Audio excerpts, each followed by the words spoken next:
Well, welcome. My name is Ellen Reed, and I have the pleasure of serving as the Science School's Executive Director. Science, adventure, fun is our motto, and so that's one of the things we say when we're around kids or even our adult friends to get excited about what's to come. So tonight we have a very special guest here, and I think you'll all find it very interesting, and we'll all go away learning something hopefully you didn't know before. The Science School, this is the first of a series that we're starting called Family Science Nights. So it's wonderful to see lots of different families and people that are just interested in the topic. So I'm only here to say welcome, and thank you for coming. And I'll pass it off to my wonderful colleague, Andy, who is going to talk a little bit more about the program. Okay, thank you all. Okay, my name is Andy. I'm the Director of Education over here at Keystone Science School. This is our first Family Science Night, as Alan already alluded to. So, thank you all for coming. I thought maybe we'd get 5 to 10 people, so this is great. I always kind of wonder why people come to events like this. I've kind of ran these similar events in the past out of places like California. Back in England, I don't know if you noticed, I have a little bit of a weird accent from England. And we always get huge turnouts. And I think the reason is because people are driven by the idea of knowledge. Human beings want knowledge. It doesn't matter what age you are, you can be 5, 105, it doesn't matter. We want to gain it. And that's why we are here to provide it with you. Is that old phrase, knowledge is power? I never really liked that too much. I always thought it would be better to say, knowledge empowers. It empowers us to make critical decisions when we're thinking. It empowers us to be empathetic to the world that exists around us. It empowers us to go out there and find more knowledge and to share it with everybody else that's in this room and beyond. So hopefully today you'll get 2 things out of this. 3. 1, you'll learn a whole bunch about wolves. 2, you'll feel empowered through knowledge. And 3, you'll feel like a scientist. People always say that scientists have to have crazy hair and be from a lab, but they don't. Every single person, it helps. Every single person in this room is a scientist. Every single one of us. So when you leave here today, you'll be knowledgeable and you will be a scientist and you will know all about wolves. So again, thank you for coming. This event couldn't be made possible without all of you, without everybody that's standing out there looking at us like we're in a goldfish bowl. Dick, Alan, and Christina. Christina is our education manager. I'm going to pass it over to her. She's worked really hard to put this together. I congratulate her for that. And I congratulate Dick for coming down here, taking your time to share everything you know about wolves. So, I will pass you over to these wonderful people. Enjoy your evening, and if you have any questions, they'll be at the end.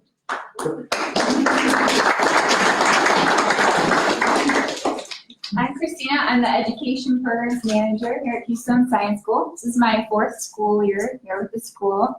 Our partnership started with the International Wolf Center last winter when Missy called me up and she said, hey, would you like to be a partner with us? Would you like to learn more about wolves, and would you like to teach the students in Colorado about wolves? So they invited me to go visit the International Wolf Center, and I had a week-long training with Dick, and I got to see the wolves, the ambassador pack there, hear them howling in the background during the training. It was really wonderful, and they're here this week training our staff on what I learned in April there, so we can help spread the knowledge and what we know about wolves. So tonight our guest speaker is Dick Thiel, and he has his Bachelor of Science in Natural Resources Management and Biology from the University of Wisconsin at Stevens Point. He worked as an environmental educator for the Little Rock, Arkansas School District. He had a biologist position with the Wisconsin Department of Natural Resources at their Sandhill Wildlife Area Deer Research Facility. He was the state of Wisconsin's first wolf biologist, creating and managing Wisconsin's wolf recovery program. He was a coordinator of an outdoor skills education center as well. He has authored The Timber Wolf in Wisconsin, The Death and Life of a Majestic Predator. Also, Keepers of the Wolves. He has edited the book, Wild Wolves We Have Known, Stories of Wolf Biologists' Favorite Wolves. And we actually have a copy of that book here tonight, signed by him, and we're gonna do a drawing. So I'll pass around slips of paper if you're interested in being in a drawing to win this book. Go ahead and start passing it in. All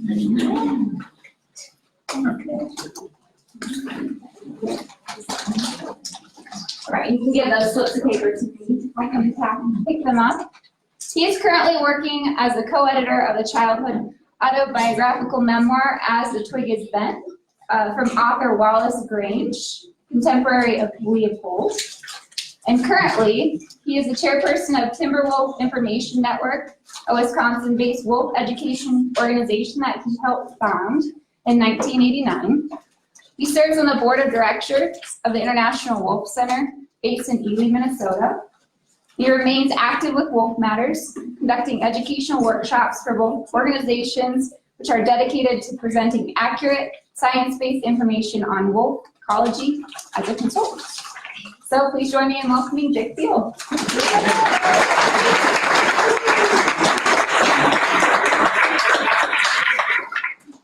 Wow, I must have done a lot in my life. But I thank you for inviting me here. Missy and I are here actually doing some training with some staff this week. When we were in talks doing the negotiations for this, I said, I'm here, so if you want me to do a community talk, use my presence here to do that. So I'm really glad to see such a good turnout. And our presence here incidentally has nothing to do with your referendum. But in any event, I'm here tonight to talk to you about wolves. I'm specifically going to talk to you about wolves in the West, and it's largely going to cover that. So we're going to talk a little bit about the history of what happened to wolves. We're going to look at what wolf management is in the places where they have wolves in the West, and what are the conflicts and what are the challenges that go on. Before I do that, I want to make a distinction between what we are, which is the International Wolf Center, and what a lot of wolf groups are out there. This is our mission statement. We are dedicated to basically providing scientific-based information about wolves. Our hope in so doing is to stimulate critical thinking. And in so doing, we want you to make the decisions as to what you want with wolves, and wherever it is that you live, whatever state you live in. It's your decision. It's not our job, if you will, to basically say what should be done about wolves. There are groups out there, wolf groups out there, we call wolf advocacy groups. And there are also groups out there that hate wolves, and those are wolf hate groups. We are neither. We are here to present information about wolves. You can take it or leave it, take the information and do what you want. But I'm going to be using science-based and historical-based information tonight, because that's what I do. And that's what I believe in. So we're going to get going. And so that was that. And we're going to get on to my talk tonight. And we can get the lights down if we can. Is that okay? Is that right? So would you be able to getting that? Got it. Yeah, that's, Do you need some help shifting over? Yeah, shifting over if somebody can do that. And so I'm going to just get one thing out of the way before I even get into the talk. I need to help again. But like that. That I can do. How's that? Whenever I do these things, people want to know what a wolf sounds like. So you're gonna have the lights down for this. So way down, way down. Because when I go out wolf howling, it's at night, and I'm still alive. So it's one thing I want you to know: wolves don't eat people. So I've been in close contact with wolves for 40 years. I'm still here. So I'm not afraid of them. I respect them for what they are. But I've been very close to a lot of wolves, lots of them. So I'm going to just howl to you, which is something that I do because I'm crazy. And I'm also a flatlander, and I live in a place that's 8,000 feet lower than here. So I'm having a heck of a time breathing. So I'm not certain that I can actually sustain this. But I'm going to try my best. I'm going to huff and puff till I get enough in my lungs to do this. So just bear with me here. So it's easier back in Wisconsin.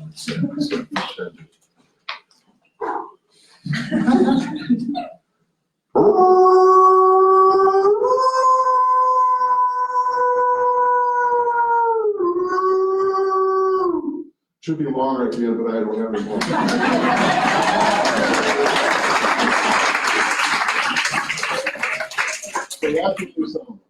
So So I'm going to talk about wolves in the West. The things I'm going to touch upon is the environment prior to 1880, the extermination period, which was the first wolf management that happened in the West. The federal recovery period, which basically goes up to about 2010, and contemporary management. So I'm going to try and cover this stuff as best as I can here. So wolves are part of their environment. Wolves are what we call habitat generalists. They live anywhere where there are two things that are provided. Number one, the availability of prey. The second thing is the tolerance of humans that are local to that environment. If you don't have one or the other, you do not have wolves. And so they're what we call habitat generalists. They can live in forests, they can live in tundra, they can live in Great Plains area or grasslands. Wherever those two conditions are, they're there. And so the physiography of the West is kind of divided by different geological features. You have the Great Plains, you have the mountains, the basins arranged in the coastal areas. And wolves occur throughout this entire place. They actually went all the way over to the East Coast, and to this day, they get within 500 miles on the North Pole. And incidentally, there's what we call circumpolar, meaning they're in the old world as well. It's the same species. So this is what wolves are, and with regards to the West, which we're focusing on today. And you can see where Colorado is. For those who know how to read maps, some of the little guys might need a little help, but Colorado is just basically dead center in the West. Back in the old days, there were a heck of a lot of Native Americans, and they were scattered in terms of the northern divisions of different tribes and stuff. I didn't go all the way out to the coast, but in any event, there were a lot of them.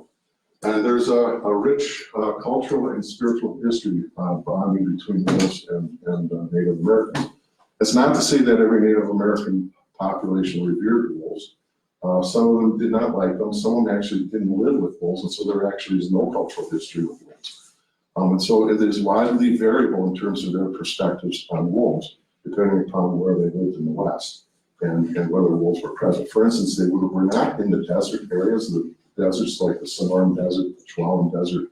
The reason why is because there were no prey for them. And so they weren't there because their food was not there. So some of those populations of Native Americans just didn't have any contact with them, and they have no history with them. But we have to look at that because humans have been on this landscape in North America for probably at least 15,000 years, and there definitely were wolves here 15,000 years ago, and all of them interact. So most of the stories with wolves, for those that do, were fairly decent and fairly positive. Now, wolves are very interesting because they are unusual as predators. Most predators are bigger than the stuff they eat. And they have to kill what they're going to eat because they can't eat it while it's alive. Usually there's something called pain and defense.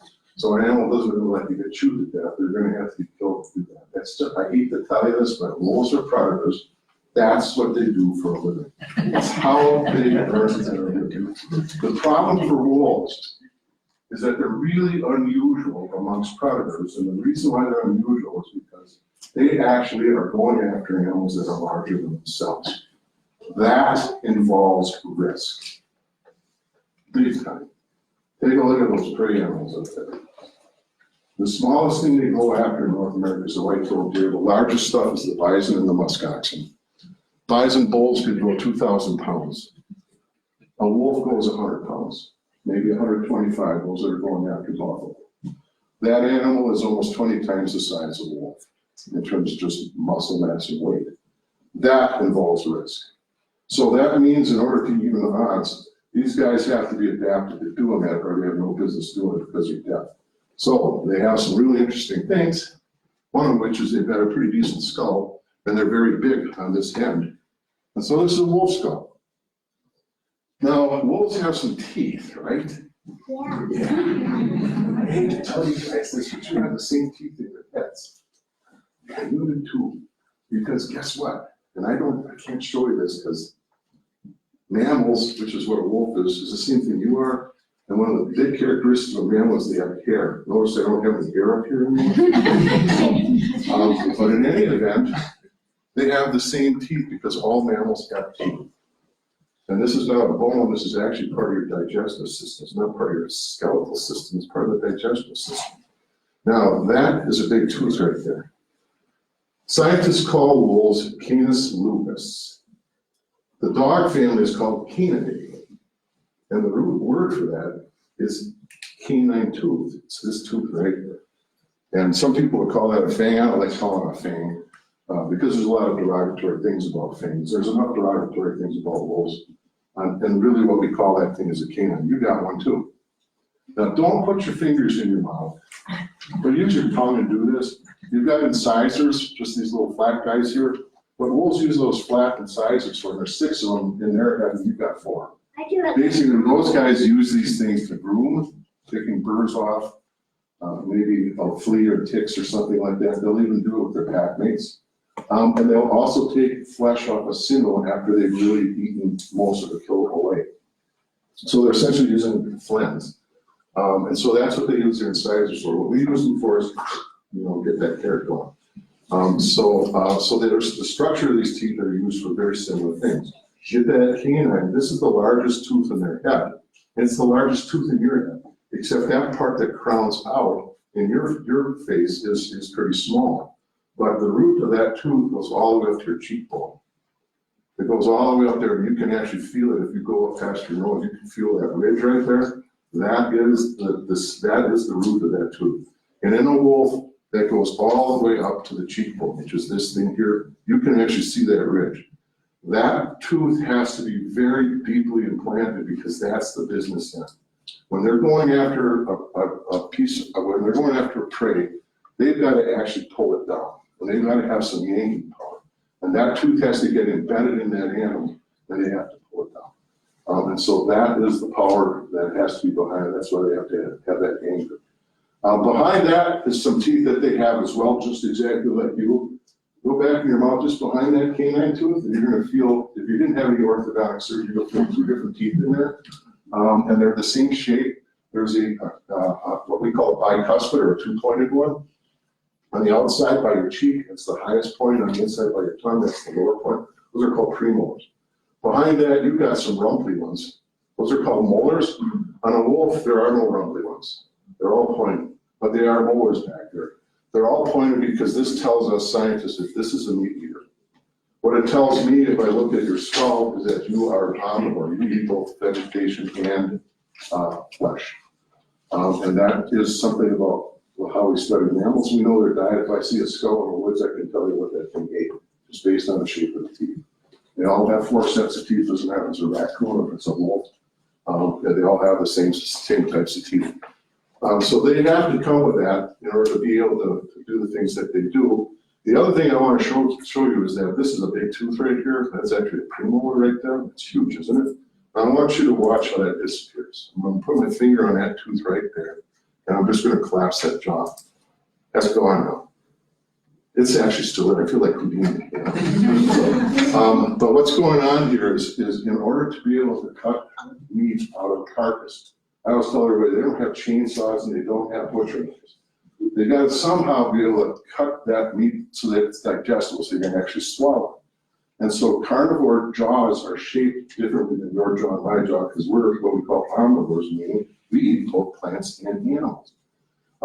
So what they have evolved is a narrower lower jaw that fits inside the width of the upper jaw. So that's how you get that collapsed feature. So this is wider than the lower one, and it's like a pinking shears. It slices past and it's able to cut up meat into bite-sized parcels. And that's the way it is. Wolves are also adapted to walking in snow. They have very large feet, and their feet normally are about the size of my fist. This is a wolf track. The front foot is always bigger than the hind foot, and that's one thing that you can, if you get enough tracking experience, you can tell the difference between a dog and a wolf, because we've bred dogs for so long that they pretty much got the same size feet, but a wolf carries 2/3 its weight forward of its rib cage. So when it's plunging back into the snow as it's leaping, it's got to have a snow show effect. That's why that foot in the front is bigger than the back. And so these are some things that wolves are adapted to doing to be able to get these things, because this is very serious business. Wolves die from these animals.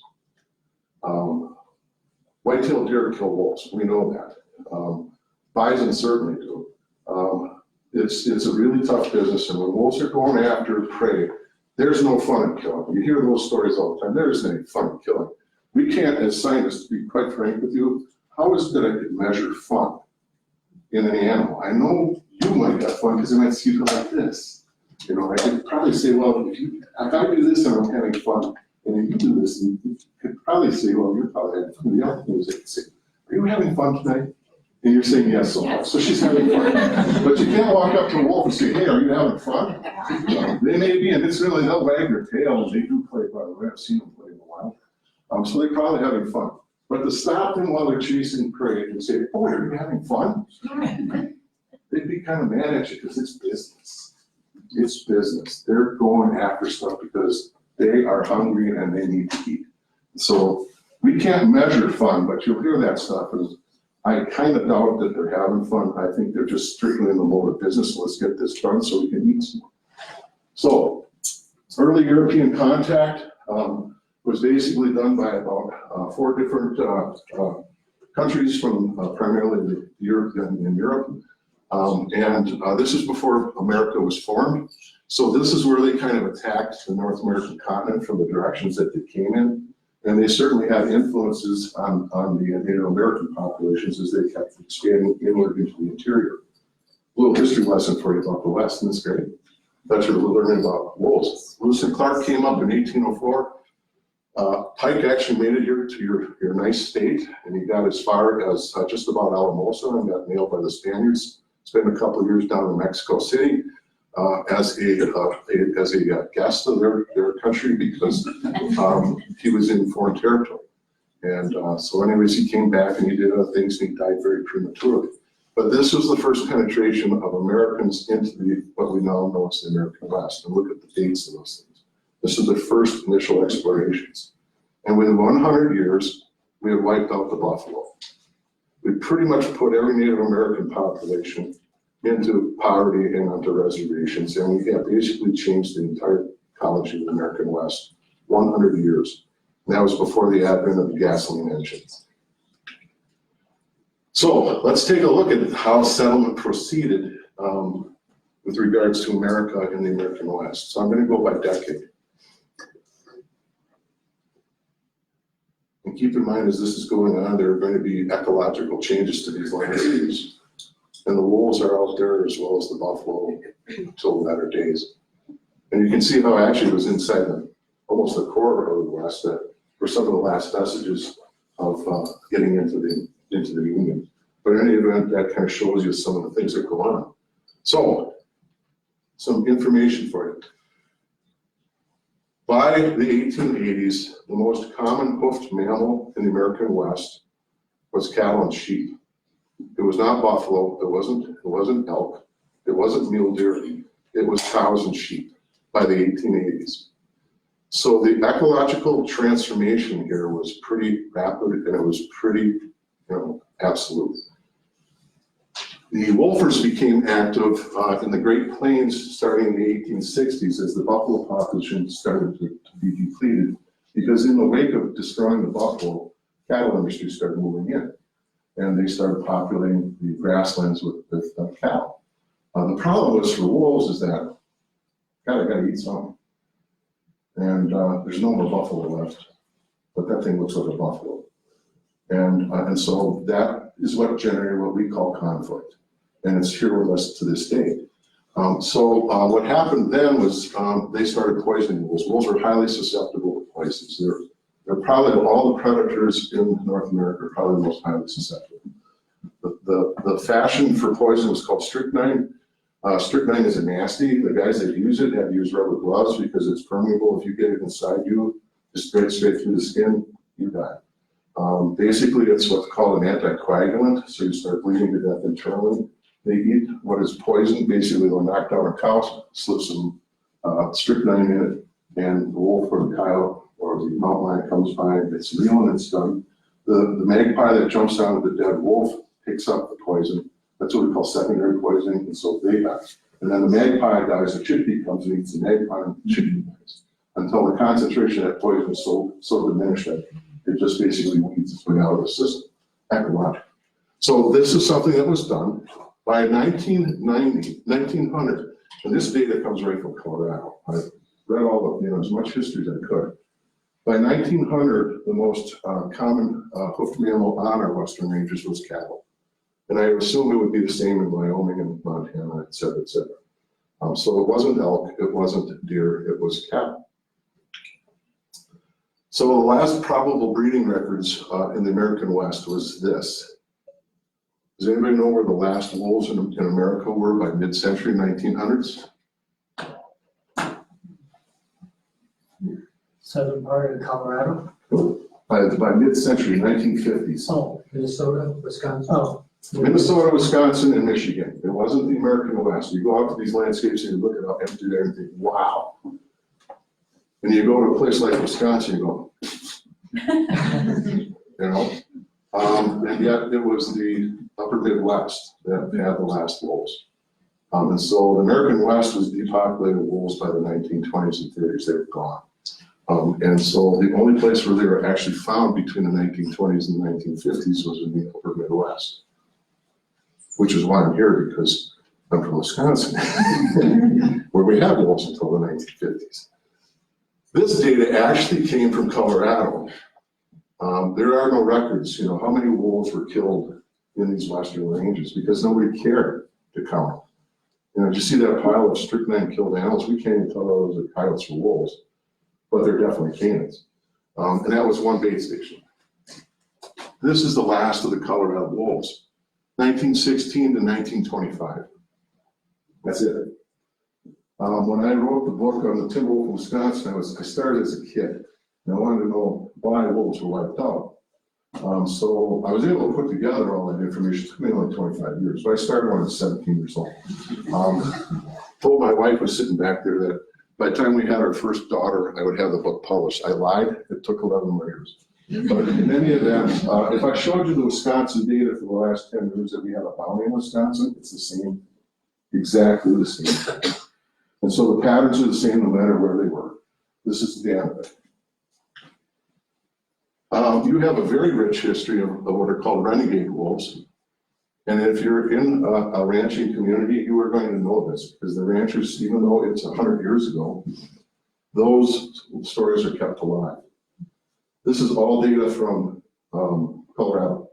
You can look up there in the chart and you can kind of see these counties, and the two areas in which the last of these wolves roamed was in these two areas.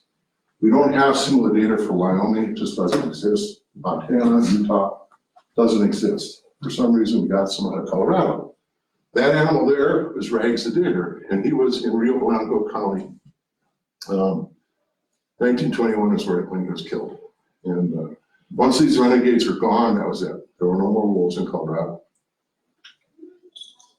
Now, looking at that information, I was able to tell that pretty much all of them were trapped. Some of them were poisoned, some of them were shot, and that there were, at the end of this period, and I don't put any reliability on this, but this is just historical, that the last of those guys were mostly males. That doesn't mean, incidentally, women, that males are smarter. We have no idea why it is, but it's just males, and I think it's probably historicals, the way they recorded data, or actually didn't record data. So in any event, this is it. So this is the end of the wolves in the American West. And the place where they persisted the longest was right along the border with Mexico, which is today the area where we have what are called Mexican wolves, which is actually just a race of the gray wolf. There is reintroductions program that have been going on since 1996 down there. But in any event, that's it for the American West. Believe it or not, I was already looking for wolves. I'm so doggone old that I was looking for wolves before the federal government actually passed the Federal Endangered Species Act in 1974. In 1978, when they listed the gray wolf, they basically listed it as endangered throughout 47 states south of Canada, and one state they said they were listed as federally threatened, which is the neighboring state to me of Minnesota. So I'm in Wisconsin. That's Wisconsin right there. See that map? That's Minnesota, and you're right down here, right now. That's where we all are. But in any event, this is the way that it's pretty much been for the last probably almost 45 years or so, with some exception. And we'll talk about that a little bit. But this is what the gray wolf listing, it's when it occurred, and this is how it occurred, and this is where it occurred. Now, as of recent times, this is what the wolf populations look like. In the Rocky Mountain West, wolves started colonizing the northwest corner of Montana in the early 1980s, coming out of Canada. At the same time, they started recolonizing Wisconsin out of neighboring state of Minnesota. That's when I became hired as a wolf biologist. It's a gal by the name of Diane Boyd, who started working up there at the same time I started working in Wisconsin. And her data and my data show the exact same stuff. Because by that time, the only thing that we knew about wolves is they were going down the tubes. And so anybody that was studying wolves was looking at them going down the tubes. When Diane and I got on board, we were looking at them actually recolonizing. They were just starting to come back up. We didn't know whether, we didn't do anything except just watch them, but we didn't know whether it was going to work or not. We're just trying to hope, crossing our fingers. So that's what's called recolonization. Reintroduction was something that happened where they brought wolves from British Columbia and Alberta, brought them down into Yellowstone and East Central Idaho. That's called reintroduction. They're actually physically taking an animal. It doesn't matter what species. Wildlife management does this all the time. And takes them from one area, which is called a source population, puts them in another area that has good habitat, and just fosters them along. Well, it worked. So the colonization of the recovery of wolves was actually accomplished two ways: through natural colonization, and also through decided efforts to actually repopulate them by bringing them in. Those D's that you see there, that's a word that we have in biology called dispersal. And most of you don't know what that word means. It means that an animal gets there on its own. And you can fly there if you're a bird, but if you're an animal like a wolf, you're getting there with your own four paws with no help from your friends, the wolf biologists. They're just going places. Take a look at how far away some of those D's are from source populations of wolves in the American West and the upper Midwest. The world record movement for a gray wolf right now from start to finish is 1,000 miles. It was a Scandinavian wolf a couple of years ago that did that. Wolves that do things in America, North America, do the same things in Eurasia. And so there's a lot of commonality. No matter where we study these guys, the patterns are pretty much the same. These guys have been reintroduced, and now they're starting to basically breed on their own and do things. And so that's, if you kind of take a look at this map, you'll see where recovery is occurring, either through supplementation because of reintroduction or because of natural colonization. Incidentally, in the upper Midwest, all of this was accomplished just by wolves walking and finding each other and breeding. We didn't ever reintroduce wolves in Wisconsin or upper Michigan. It was all recolonization. You guys, when recolonization starts, it can go really quick. I studied the population of Wisconsin. They went from 0 wolves to 32 packs, 110 wolves in a 4,000 square mile area in 15 years. They are not colonizing anymore, they are saturated. There's no more room for any other wolves in there. And that's how fast it can happen.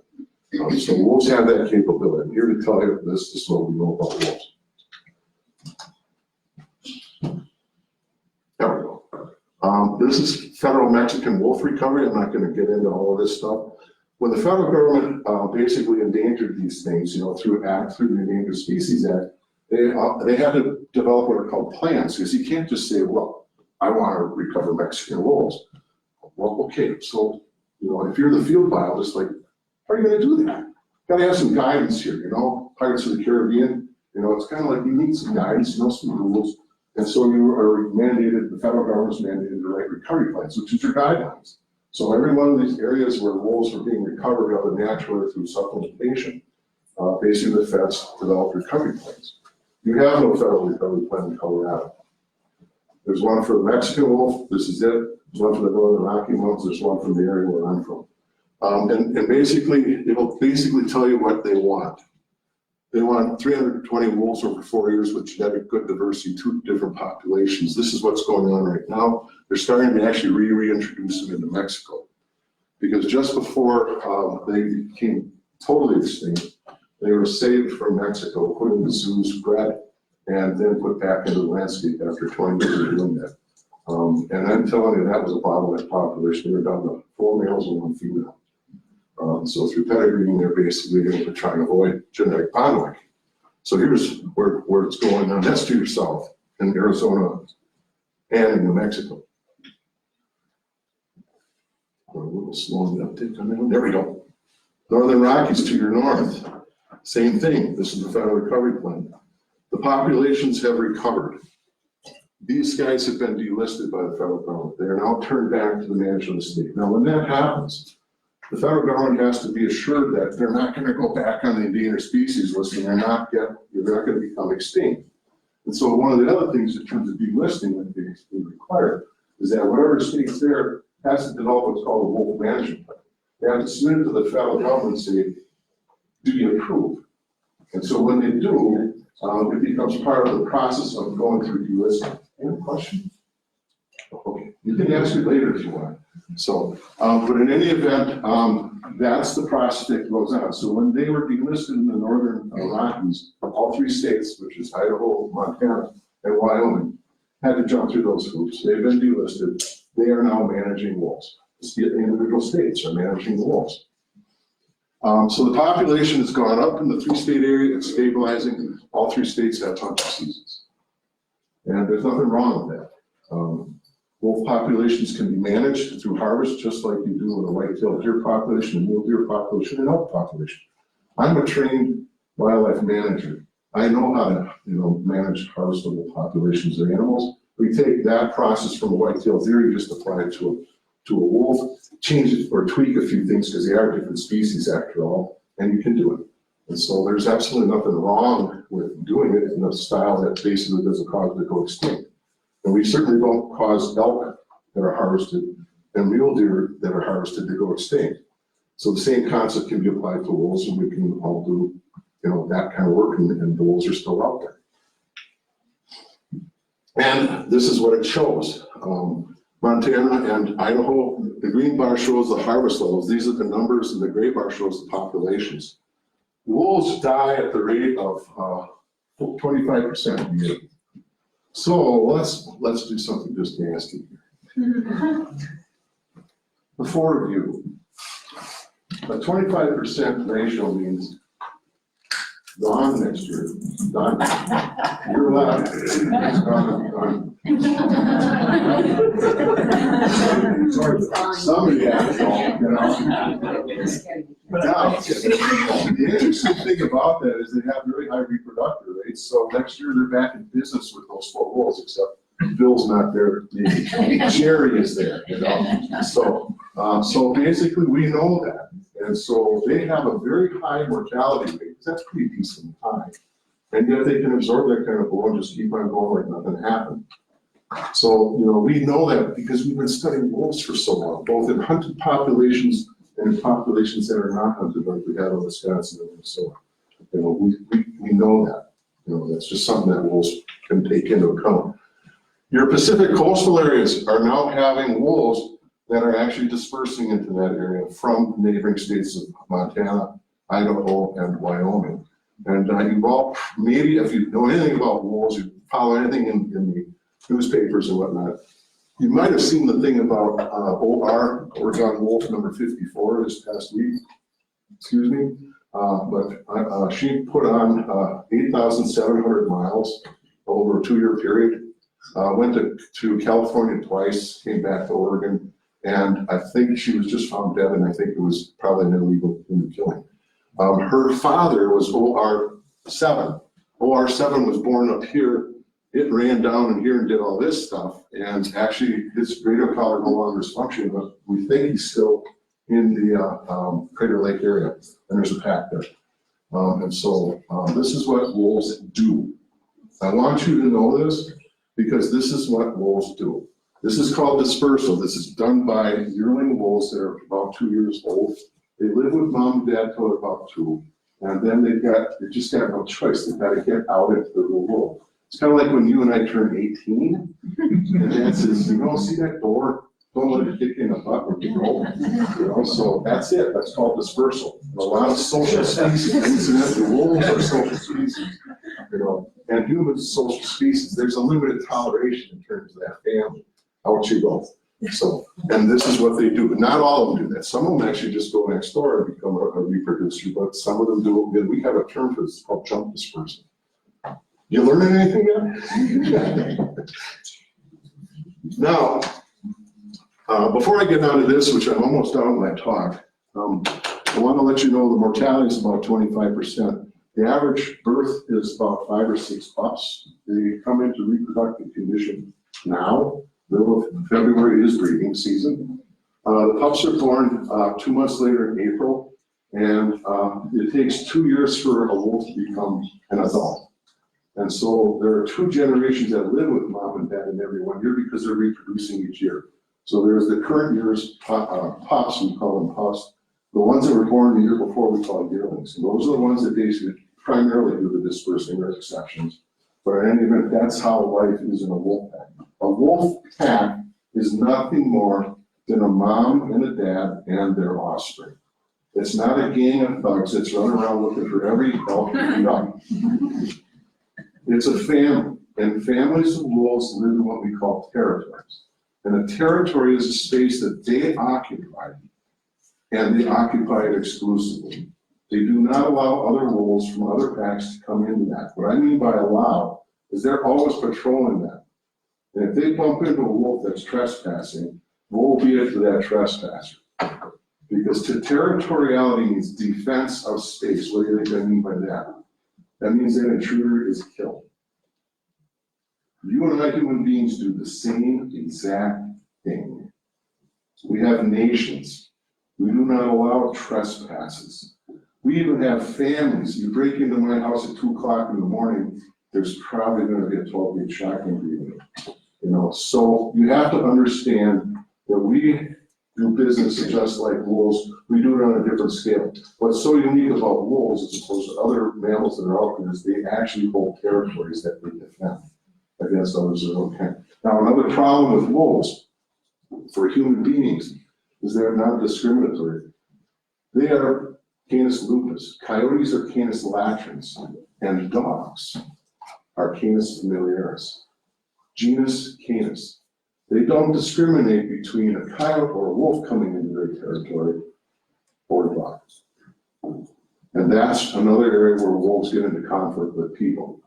Two places. You have maybe a pet and you go out into the hinterlands and you're walking your dog and you maybe live in a city. We see this in Wisconsin all the time. It doesn't happen often, but every year we have 2 or 3 instances. They live in a city. Well, the dog doesn't get the free range. So you're out in the middle of nowhere, you're on a 2-track, you decide, unleash the dog. Bad news for you because you don't know that you're in a wolf pack territory. And double bad news for you is the wolves just happen to be in their 60 square mile territory. They just happen to be around the bend of the 2-track. Bang, that dog. So that's an area of conflict. Anywhere where there are wolves, there are definitely dogs. Even residential dogs, for the chain, if I on the chain in the backyard of a little farm or something like that, may get nailed. The other areas, they will kill cattle and they will kill sheep. Wherever wolves and these species commingle, you will automatically have conflict. About 25% of the wolf packs in Wisconsin, Minnesota, Montana, and I'm not sure about Idaho or Wyoming, but 25% of the packs are usually involved in depredations. Depredation means you're killing cattle or sheep or some other kind of stock. And what I'm going to tell you right now is that wherever you have wolves and you have domestic, stock, there will be depredations. And there, in terms of management of wolves, like say Montana's wolf management plan, the one I helped write in Wisconsin, we have built into that stuff. We basically have, what are you going to do? What are the procedures you're going to follow to try and mitigate depredations? And so some of that stuff might be a compensation program you pay in our case, we do a farm, we're not ranching. Little tidbit for you, in Wisconsin, we have 32 inches of rainfall a year. Come on over and enjoy some of the mosquitoes with us during the summer. And our dairy farms can raise 100 head of cattle on a 160 acre spread all year long. And we have winter for 6 months, so that's non-productive vegetation out there. In the deserts, or in the high mountains of where the Mexican wolves are at, because I worked on that project when I was starting, we have about 1 cow per 100 acres on that rangeland in the Gila National Forest. The difference between the West and the East is profound. You ranch for the most part out here, we farm. And so there are differences, but it doesn't matter to a wolf. If there's some cattle out there, there's gonna be some issue at some point. Takeaway for you, they don't kill anything they come across. With regards to like white-tailed deer or elk, and it doesn't matter where we study, even muskoxen on Ellesmere Island, they're taking, in proportion to the population, they're taking a high number of calves or fawns and a very high number of elderly animals, and pretty much nothing in between. What do human hunters take? The in between. Those are the primate animals. Wolves can't do that because those guys are in the prime of their life. And a wolf pack comes up to them, they're going to fight back. And they are actually doing risk assessment. They're going, geez, what's the chance I can make dinner without getting my face kicked in? Just the way it is. So this is how wolves operate. They're very much like that. Incidentally, your mountain lions or pumas or cougars, we don't have them in Wisconsin like now 100 years ago. They are basically what we call non-selective. In terms of age spread, they take whatever comes their way because they're called, we call ambush predators. Wolves are what we call coursers. Wolves are going out in their territory and they're walking around. You know how many miles a wolf walks in a day? Get a load of this. 10 to 15 miles a day. I remember one time when I started working in the Central Forest of Wisconsin, I started trapping wolves to put radio collars on our cranberry farm.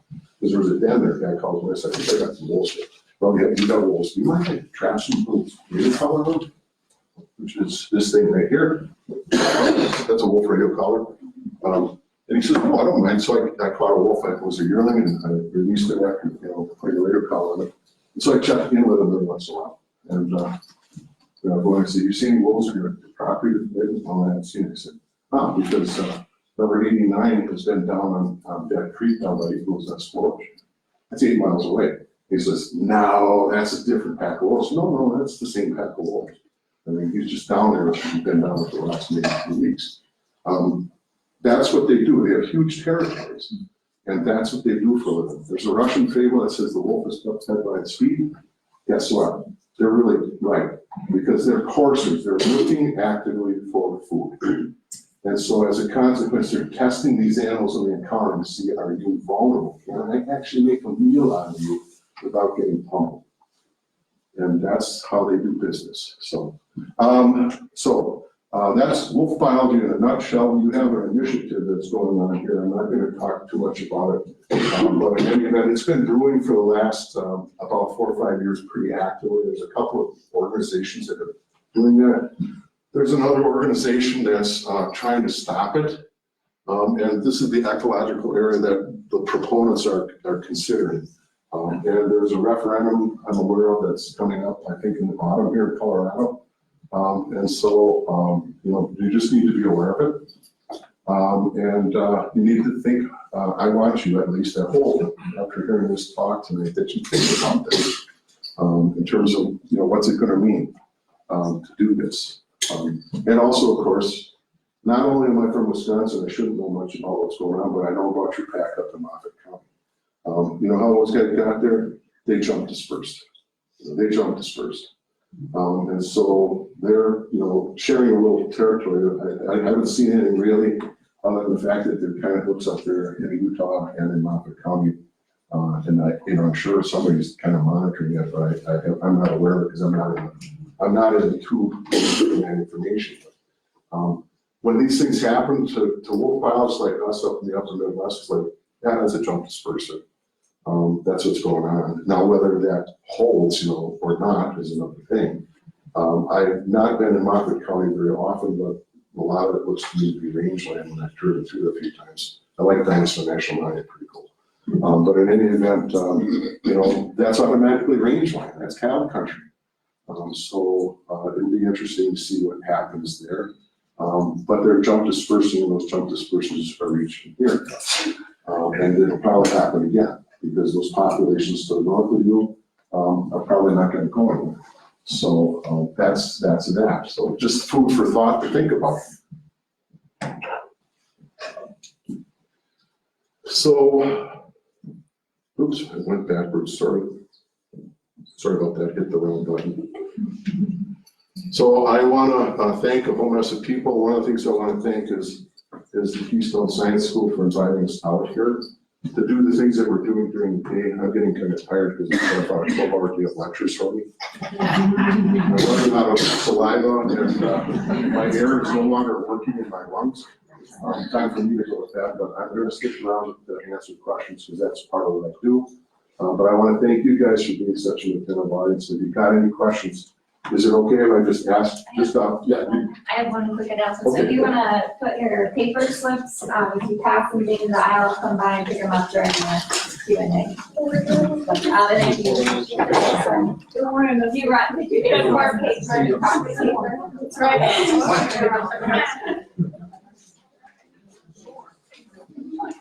So we'll take a moment to pass those papers and then we'll get some questions. First of all, thank you, Dick. Yeah, thank you.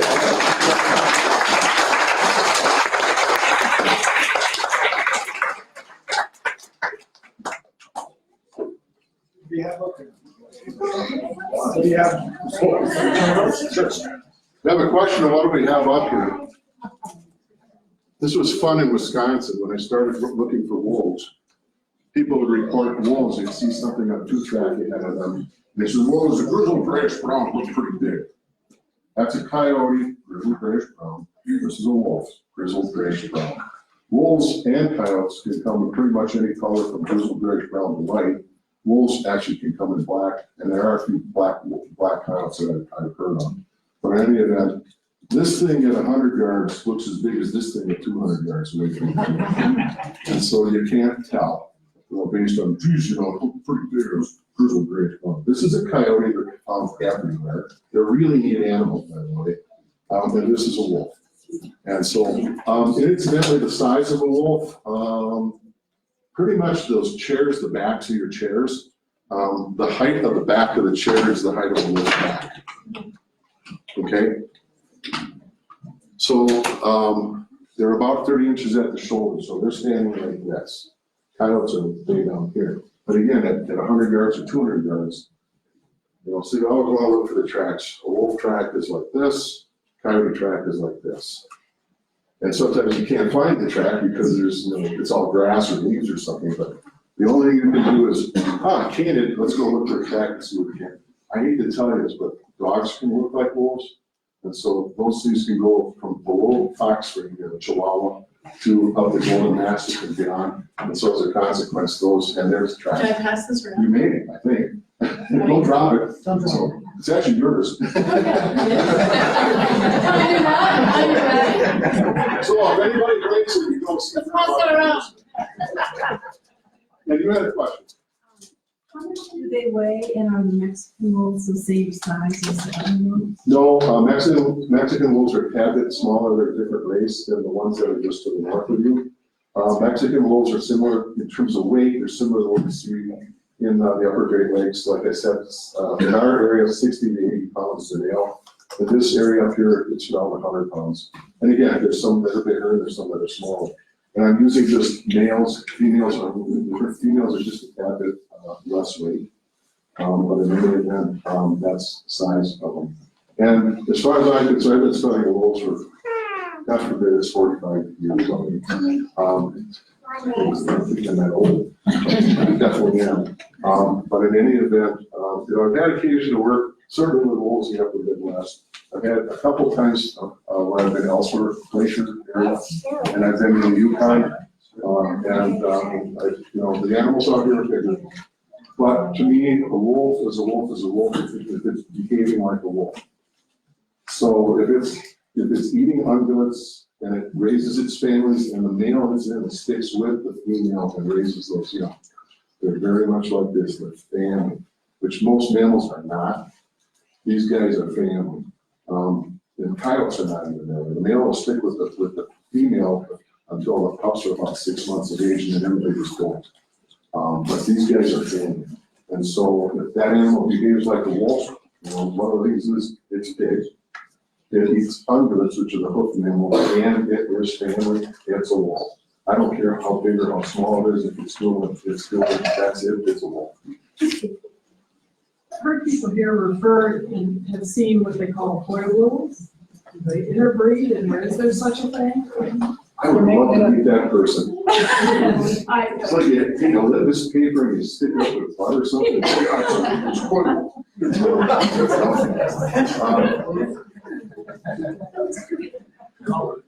So there's really two things going on in your question. I'm going to try to answer both. No, I would very highly doubt that you have coy wolves in Colorado. And the strict answer is that wolves and coyotes can breed. There's something that's really weird and unique amongst the genus Canis is that all these animals physiologically can produce offspring and they're fertile. Where it gets to be kind of dicey is that they have behavioral barriers. So wolves would rather kill coyotes than mate with them. And it's usually just that territorial spacing, you're in my space, you're can't do that. And so there's usually not an opportunity for them. And we have seen those situations occasionally where a male wolf is jump dispersing into a sea of coyotes 300 miles away from where the nearest wolf is. And he's out there roaming around for 3 years. And here's a female coyote that's in estrus and something happens. The problem, of course, is that whatever has been packaged up in there gets bred back out by coyotes because that wolf doesn't stick around very long because its lifespan is so short. And it just doesn't go spin off. But you don't see that here. You wouldn't see it here in Colorado because you just don't have those situations going on. And it's exceedingly rare. But we know that it happens. But it's not an issue. Those last Renegade Wolves, really good information that some of those guys are actually crosses between wolves and dogs. Because there were so few wolves left, and there were ranch dogs that were pretty dangerous. There's at least 2 of the renegades that I know of that were probably wolf-dog hybrids. And under natural, mating situations, not forced. You can force a canine to mate with each other under captivity. And that's kind of weird. I don't know why people do that. Many of them, that's it. You had a question way back, or somebody did? If protected, would dispersal populate the west with wolves again? Through jump dispersal, it would probably go quicker, whatever quicker is. For instance, your jump dispersal is coming out of Wyoming and got a long ways to go because the only area where there's a semblance of protection is on Yellowstone. So then running the gamut across the rest of Wyoming is a rather interesting thing. But I think the thing that's really cool about that is they did it. And knowing what we know about the Midwest, they do that all the time. Now I'm just going to give you a little data. In Wisconsin, when I started studying wolves, there were no wolves in Wisconsin, zippos. And I documented the first breeding pack of wolves in Wisconsin in 1978, right along the Minnesota border, which is what you expect, because that's where all the breeding wolves were from. They started colonizing Wisconsin. And it wasn't just them, there were probably other jump dispersers coming in from Minnesota, so this was kind of a very dynamic thing. But now we have 238 packs in the state of Wisconsin. We have a population of nearly 1,000 wolves. Their population went up like this and now it's plateauing because all of the optimal habitat for wolves is occupied. Now I'm going to digress and I want to tell you how do I know that's optimal habitat? Because the technology that are available to us in wildlife are immense. Because we have what are called geographic information systems. And we can basically predict using computer programs where wolves might occur. That population model was put into force while wolves were still colonizing wolves. And we could see these empty spaces that were really good habitat, didn't have any wolves. And by 5 years later, they were full of wolves because these dispersers are going all over. Let's just do a little math. Wisconsin has 238 wolf packs. Let's say that one yearling wolf in each of those disperses. And let's say that only 10% of those guys do jump dispersal. They're already showing up in Illinois. One of my renegade wolves from central Wisconsin actually made it to the border of listen to this, Indiana-Ohio border. And Indiana put out a really cool news release. They said it was the first wolf in the state of Indiana in 108 years. It was their wolf. And I said, excuse me. How come it's got one of my pit cakes in it? It actually dispersed as a pup. Can you imagine walking around Chicago? They jumped across the Wisconsin River, the Chicago River, or the Illinois River, and every everything in between where they ended up, the Wabash River, all of those freeways, all of that humanity, and it did it as a pup. And it was shot illegally in a cornfield. That's how we found it. So, you know, these jump dispersers can go places. Just look at that data. I mean, how many wolves are jump dispersing in Wisconsin? We don't really know that. That's something that's kind of, we don't know about. Like how many do this as opposed to just go next door. But look at that data and say, wow, you know, and if some of those guys go 450 to 1,000 miles, they go places. So, you got a question? Yeah, how fast are they? Oh, that's a really good question. There's so much stuff that I can't fill you in on. Anyways, they can walk 5 miles an hour. That's what they do. When they're trotting, they're just going 5 miles an hour. When they run, they go 40 miles an hour. Now, they're not a cheetah. They can't run quite as fast as a cheetah. The advantage goes to the wolves, though, because cheetahs are not endurance runners. I need to tell you this. Wolves are. They may not push 40 miles an hour for very long, but they can run for 4 or 5 hours without stopping. They are endurance animals because guess what? They're coursers and they got a big territory and they gotta make miles every day. Guess how they do that? They move. And that's how they do it. It's fast. So there you go. There's the answer to that one. So, other questions? Yeah, oh, there's my wife. She's probably a Well, I fun heard a trouble. question earlier, somebody asked what color wolves' eyes were. Oh, somebody said, what color are wolves' eyes? Oh, that is really a cool question. I've trapped and radar collared hundreds of wolves. You know, unfortunately, I've carried a lot of them out of the wolves' dead for various reasons. I've cropsied them or autopsied them. I've done a lot of stuff with wolves. I've seen hundreds and hundreds of upper midwest wolves. And their color of their iris is kind of like a greenish yellow. And really neat. I've only seen a few that have hazel colored eyes, which is really weird because, you know, I walk up to a wolf in the trap, I gotta get out of the trap with a radar on it. I always look at those eyes, not to see what color they are, but I wanna know whether that animal is a dominant animal or if it's a submissive animal, because then I know how to approach it, because I've gotta put a drug in. And I usually have a syringe on a 6 foot long pole, and I've gotta get behind in there. It does not want that, you know, so, and it's already cornered because it's focused because of the trap. So I'll look at those eyes, but I don't look at those eyes, I look off to the side. Because if I'm doing that, I'm challenging. And I don't blame that wolf for being aggressive because he's cornered. But in any event, I'll look at him, and then I also look at the tail. It's a tuck tail, you know, and its eyes are kind of averted. That's a subdominant animal. Just looking right at me, tail's arched, like, this guy's gonna be fun.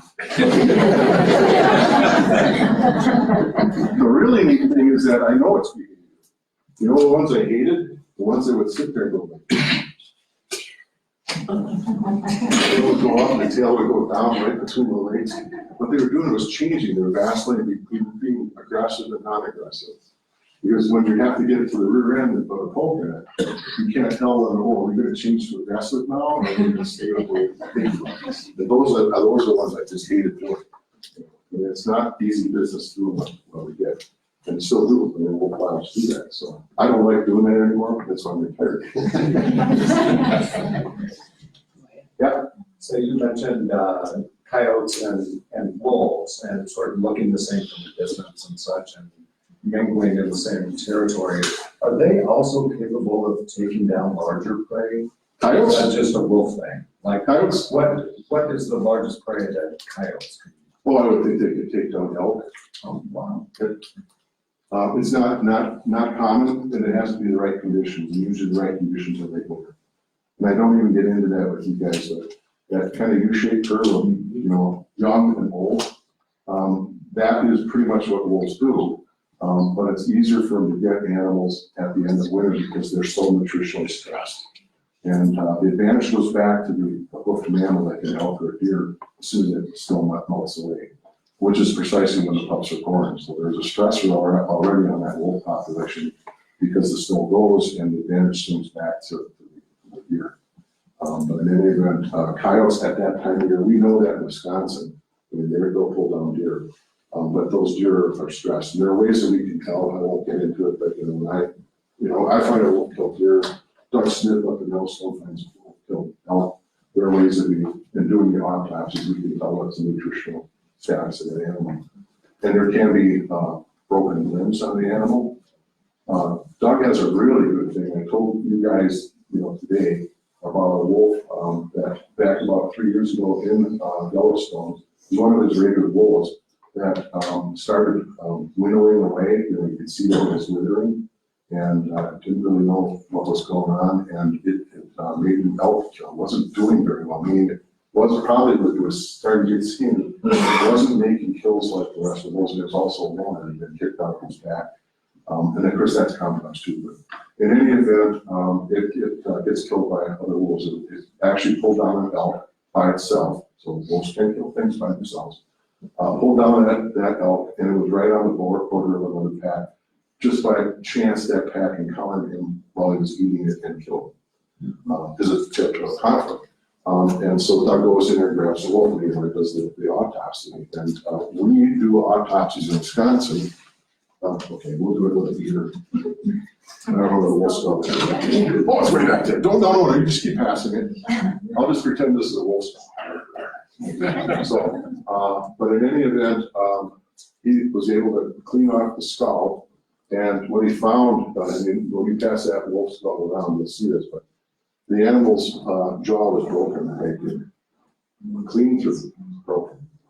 And he knew that it was trying to stitch back together, but it's impossible. That animal has to eat, and it has to pull down animals with that same jaw. There's no doctors. And that animal managed to pull down a cow elk the day it died.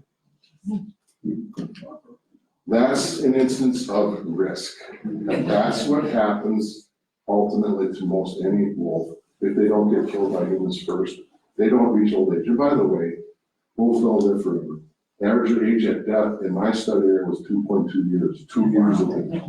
They first reproduce at 2 years of age. They have 1, 2, or 3 years of breeding, and that's it as an individual animal, if they make it to adulthood. Up in Yellowstone, the average age at death is 5, and that's a protected population for the most part. And up in the Yukon, a place that Bob Hayes was studying, where I kind of played with his wolves for a couple of weeks, it's about 4 to 5. And they have harvest wolves up there. But again, it doesn't matter because it's a tough life.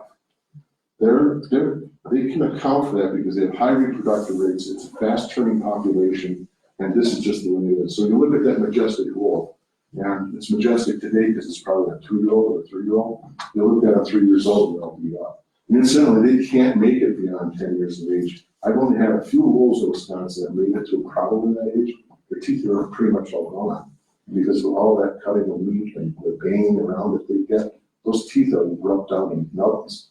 And so now they're pretty much done. I mean, they can't do anything with those teeth like this and pull down another deer and do whatever they're doing. I hate to tell you guys this, but life is life.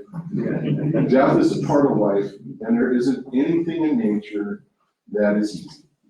It just is. And that's the thing I want you to think about with regards to wolves.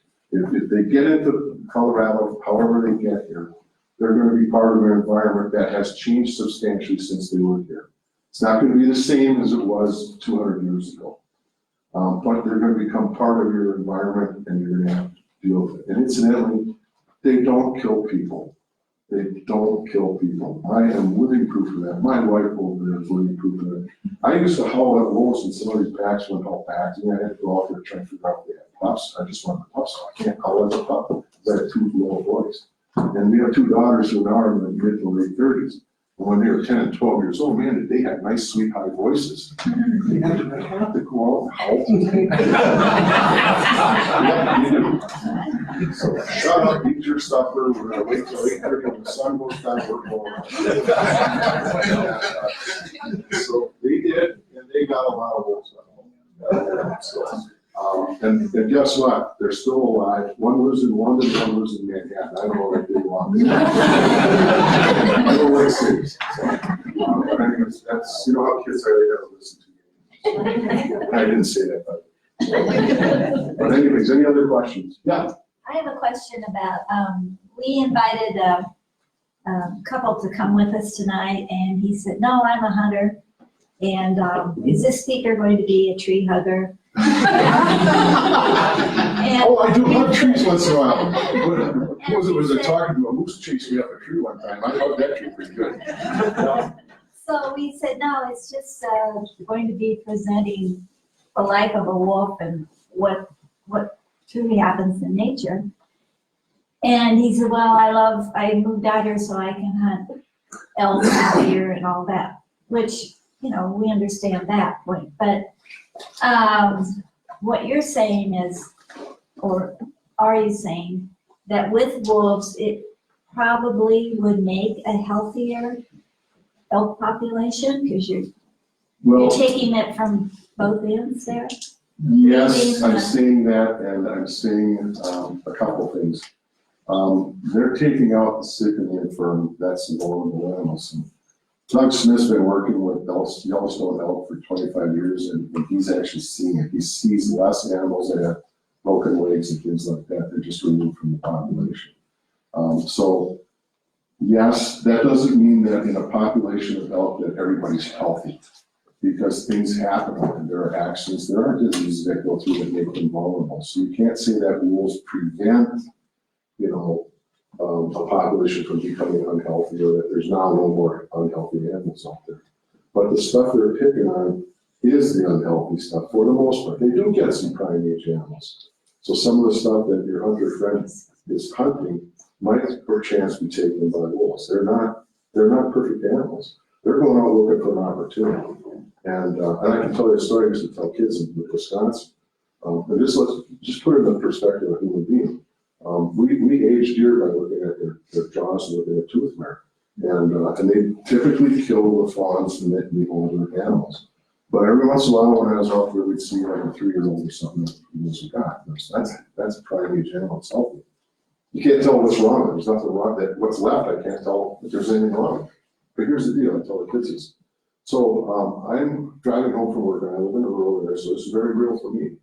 And I get home, I have a bad hair day, which is why I don't have any hair anymore, by the way. And so I'm kind of, like tense and, maybe preoccupied.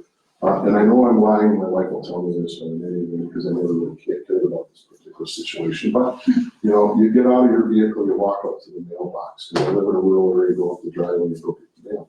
Open up the mail, the mail's on the mailbox on the other side of the road. I'm not on a busy highway, but just let's say you're on a busy highway. Cars going by, so you take your time, you're looking at the mailbox, you got a chance to go across the road. Open up the mailbox, and there's a letter from the IRS. It's like, man, I need this like I need a hole in it. Slam the door closed, turn around, take 2 steps, wham! Cement truck hits you down. Biologist comes on, geez, opens up my jaw, looks at me, this guy's, he's only 35 years old. He's in the prime of his life. And he's pretty well smoked, so there's not much that I can read off of, what was his health condition. There's not much left, it's pretty much vaporized. But in any event, you got the jaw there, you look at it, what happened to this guy? What happened to this guy was he was distracted and he was perfectly healthy, but he had a little mental lapse called the IRS. And so, yes, remember Forrest Gump? I can't say it out loud, but when he was running and he said something about something happens, stuff happens.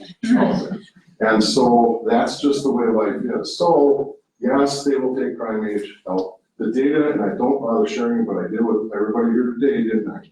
The data I show is that in the West so far, there doesn't seem to be, scientifically, we can't say that wolves are competing with elk hunters.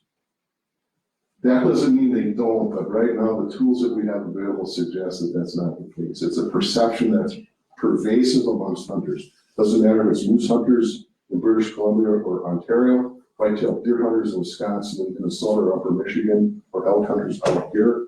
That is a common thought. It's just, what it is. And the science just doesn't support it. That doesn't mean it can't happen. But it does say that right now the evidence that we have available to us is pretty considerable. If it does happen, it's exceedingly rare and it's temporary.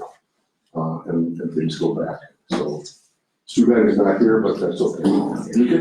Good luck trying to explain that. Right. I wish you the best. So, any other questions? And I'll be up here for a bit. if you wanna, get down personal with me and we'll go mud wrestle or something. We go to raffle? Oh, wait, oh, yeah. The raffle. Wait a minute, this is the big. Where you go? Okay.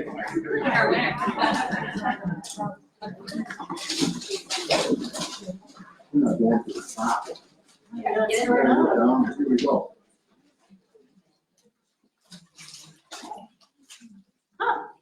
Patty Meyer. Now she can tell her. Oh, wait, no way!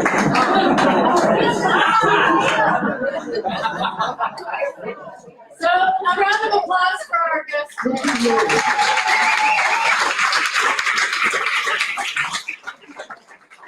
I wanted to say one last thing.